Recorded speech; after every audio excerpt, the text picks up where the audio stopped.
Police হেফাজত থেকে ঢাকার উত্তরা পূর্ব থানার সাবেক ওসি শাহ আলমের পালিয়ে যাওয়ার ঘটনায় বর্তমান ওসি মহিবুল্লাহকে প্রত্যাহার করা হয়েছে।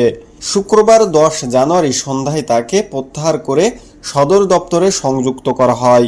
বিষয়টি নিশ্চিত করেছেন ঢাকা মহানগর পুলিশের ডিএমপি গণমাধ্যম ও জনসংযোগ বিভাগের উপকমিশনার মোহাম্মদ তালেবুর রহমান।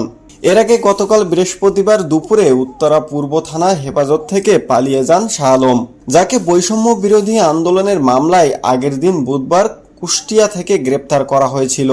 এ ঘটনায় দায়িত্ব অবহেলার অভিযোগে এএসআই সাজ্জাদকে সাময়িক বরখাস্ত করা হয়। উত্তরা পূর্ব থানা থেকে আদালতে নেওয়ার প্রস্তুতির মধ্যে শাহ আলম পালিয়ে যান বলে জানিয়েছেন ওসি মহিবুল্লাহ। প্রসঙ্গত, বৈষম্য বিরোধী ছাত্র আন্দোলন চলাকালে গত 1 আগস্ট উত্তরা পূর্ব থানার ওসি হিসেবে যোগ দিয়েছিলেন শাহ আলম।